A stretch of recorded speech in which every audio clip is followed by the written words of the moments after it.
Hello everyone, my name is Rico Romero and this video is an introduction to wholesale for Amazon sellers.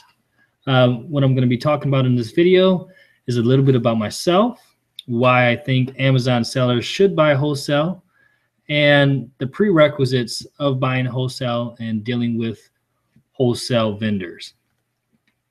So let's continue. Again, my name is Rico Romero. I am a college student and I currently also work full-time. However, I am passionate about becoming an entrepreneur full-time and becoming financially independent and doing stuff that I want to do, not listening to my boss, to others, and just guiding my own way. I've recently started an Amazon business, and this was around a year ago. And what I found is that wholesale to me is the best way, and currently that's all I do. That's all I sell on Amazon is wholesale items. And in this next slide, I will tell you why I think wholesale is great. So in Amazon, as an Amazon seller, I think there's a couple different ways that you can go about selling on Amazon. And I have them listed here. And so the first one is private labeling. Basically, you contact manufacturers. Typically, you can use Alibaba as a source to find these manufacturers.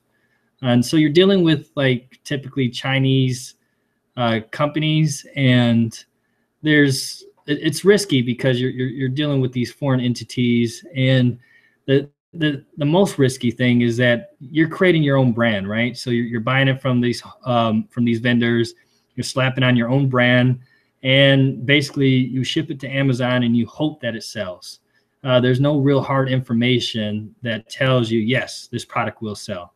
And so it's very risky from that standpoint, and you can invest a lot of money and lose out because you don't have that information. The second way here is retail arbitrage.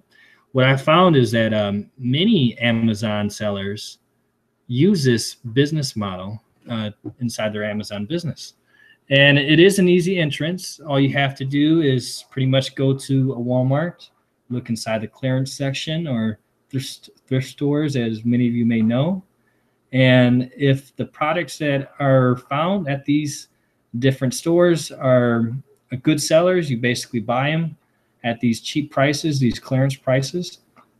You send them up to Amazon and you make a pretty decent profit typically.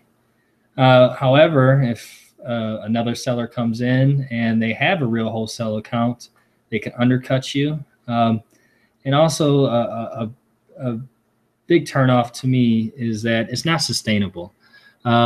It's not like you can go to a clearance section and expect that the same product that you bought last time will be there again and that you can keep on doing this repeat business. There is no repeat business inside there. You always have to constantly look for the new new place to find these items to sell. The third way is drop shipping. And drop shipping, basically what that is that a vendor will give you a list of their products and they allow you to list it on any site that you want, and you don't have to pay any money up front. You can list it on, let's say, Amazon.com, and Amazon doesn't charge you any per listing fee. So you can list basically 1 million products and be charged the same amount as you would if you listed one product. And so you list these products, not paying anything, keep in mind. And once you do make a sale, what you would do is tell the vendor, the drop shipper, that, hey, I made a sale and this person's address is this. Get the person's address, give it to them. And basically the drop shipper will send out that product to that customer that you made a sale to, not letting them know that it's actually coming from them. And that's it. But the bad thing about that is there's very slim margins. Basically, these drop shippers, they're going to sell it to you for pretty much retail prices from what I've seen. And if, for example, if your customer returns the product, you are going to be in the negative for sure. And a lot of times what I found is that that does happen often because, first of all, the product that you're selling them, to them is marked up because you have to make a profit, and it's probably too expensive. Once they probably could figure out they could get it somewhere else. And overall, I just don't like this drop shipping business model. And this finally leads me to wholesale, which is my bread and butter. This is all I do on Amazon in my Amazon business. What I typically found was that the margins that I get are around 15 to 25%, and it's very sustainable. So what do I mean by sustainable? It's not like I go to Walmart and the clearance section and hopefully find something. I do, with wholesale, I do my analysis, find good products that I can be profitable on, and guess what? I can buy those, keep on repeating and buying those items and selling them on Amazon. And this lasts. I mean, there's going to be some external events that happen, such as another seller coming in that may be able to undercut you. Maybe the product stops doing as well as it used to do on Amazon when you first started selling it. But the thing is, you can always pivot. You can pivot and find other products that wholesalers have and sell those. And it's a replenishable business model where you can constantly have products to sell. They're good products. You're getting them at a discount because you buy in bulk typically. And for all these good reasons, this is why I like wholesale. I like buying wholesale. But the problem, what I found is with many people, and what I had with myself, was I was not too sure on where to begin. How do I start buying wholesale? Where do I find these wholesalers at? I mean, these are some questions that come up. So the prerequisites of buying wholesale. Basically, there are two requirements for you to do business with wholesalers. The first requirement is that you must have a federal tax ID. And basically what that is like your social security number for your business. And wholesalers will require you to provide them this information in order to do business with them. The second requirement is a reseller certificate in your state. Basically, what a reseller certificate is it's a certificate that basically says that I am not the end user, or I am not the end customer. Therefore, I claim exemption on tax. And so what this does is that you give this to your wholesaler, and basically this allows them not to charge you tax because you're not the end consumer. You're actually a retailer that is going to sell it to a consumer, and they would pay the tax. And so this allows the wholesaler not to charge you tax. And so how do you get this information? How do you get this stuff? Well, actually, here, let's start here. The optional requirement is to incorporate your business, and typically you would want to incorporate as a LLC. I have done that, and I think it just makes you look more legitimate to the wholesalers. But again, it's optional. You can be a sole proprietor and start buying and selling wholesale. So let's first now talk about how you get your federal tax ID, EIN for short. And basically all you have to do is this. I'm sorry, that's the wrong screen here.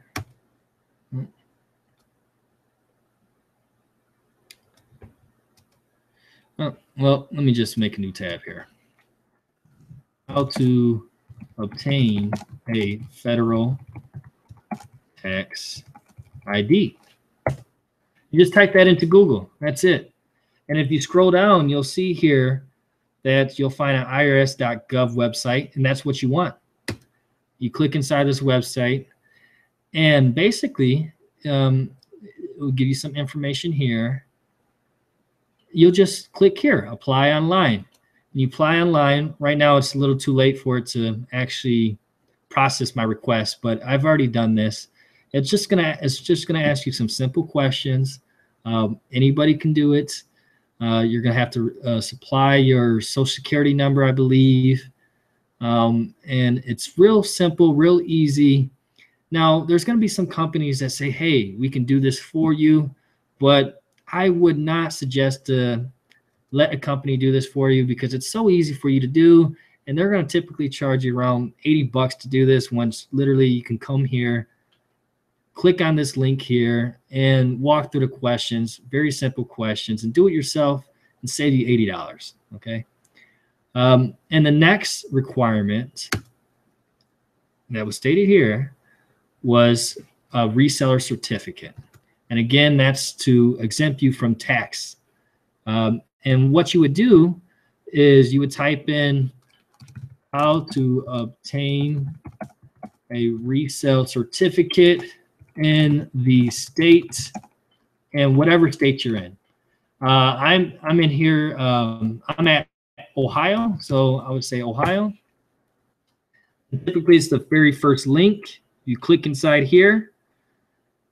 It explains to you what they call it, a vendor's license here, but a reseller certificate is the exact same thing. It's pretty much like, again, it exempts you from sales tax. And what it looks like at the end, because I've already done this, for me at least, is this.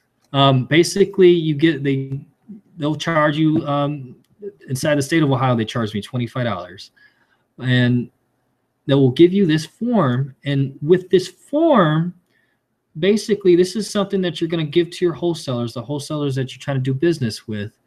And you would type in their name, whatever the company's name is here underneath vendor's name. And it's going to ask you pretty much, why are you claiming exempt from taxes? And you're just going to say this simple message: I'm a reseller, not the end user. Therefore, I'm claiming reseller exemption. And once you give this to the wholesaler, this will just, again, stress again that this just prevents you from paying tax. And it's just this other simple information here. And that's it. This is one item that you would give to your wholesaler, with the EIN number that you get here, which is going to look like a Social Security number. And that's it. That's all the prerequisites that you need. Once you have these two items, you're able to contact wholesale companies and ask them to set up a retail account with them so you can begin buying wholesale from them. And that's it. It's that simple. I also supplied here to the option of becoming an LLC. You can do this by yourself. You can contact your state and you can try to give them the right information and set up the LLC yourself. However, I do not recommend doing that because, well, unless you're a lawyer. I'm not a lawyer. I don't know really how to properly set this up. And if you send it to the state wrong, they're going to charge you fees for redoing it, and you might not do it properly. So basically, I'm providing here, which I'll provide inside a post, along as well with the Google search terms that I showed you here. These two sites, LegalZoom and corpnet.com. And basically what these sites will do for you, they'll walk you step by step on how to incorporate your business. And typically you're going to want to become an LLC, which LLC stands for Limited Liability Company. And pretty much what that does for you is, one, it separates your business from your personal finances. So if your business gets sued, it's not they don't have rights to come after your personal checking account, basically. And that's a good benefit. But the real reason why I got an LLC is that I believe that it just looks more legitimate to companies that, by companies, I mean the wholesale companies that you're going to do business with. And so that's why I did it. Both of these websites, they do the same exact thing. So whatever is cheaper, I would go with. They both are legitimate companies. I went with CorpNet. They were cheaper at the time for myself. Depending on your state, you're going to have to find that out for yourself. But these are two of my recommended websites to go to get incorporated as an LLC. And what I found is also is that once I went up to PNC to set up a business checking account, that was fine that I had my LLC incorporation certificates, and basically I was registered with the state. But also what I had to do is give them an operating agreement. And it's like it gives like meeting minutes. By meeting minutes, it's like I was actually I forget exactly what all this has, but again, this was all given to me by CorpNet. I just told them I needed an operating agreement because my bank required it to set up a business checking account. And they said, okay, well, we're going to charge you, I think, $40, something like $40, $50, whatever it was, and we'll make that up for you. And they gave me this real nice document here. And with this document, I was able to give it to the PNC Bank, and they set up a business checking account for me. And with this business checking account, what it was beneficial for myself is that come tax time, I don't want to dig through my checking account and say, oh, no, this was for my business. This wasn't really for myself. No, I want to have my business checking account and be able to give them my bank statements from that for my company specifically. And you'll see that you'll become a single, I'm a single member LLC, and that nature. So moving on, that's it. I mean, this is all you have to have. And now you can buy wholesale products. You can start dealing with wholesalers, which is great, which is very, very good. You can make a good profit selling wholesale, buying wholesale, selling retail on Amazon. I can attest to it. It works. It's very, very easy once you get into the thick of things. Okay, moving on. Questions. So my purpose in making this post is to basically inform you of the prerequisites, but also to generate questions. Please ask any questions, and I'll try to answer them. And in this group, I'm hoping that this group that we build will be able to be value added to everybody.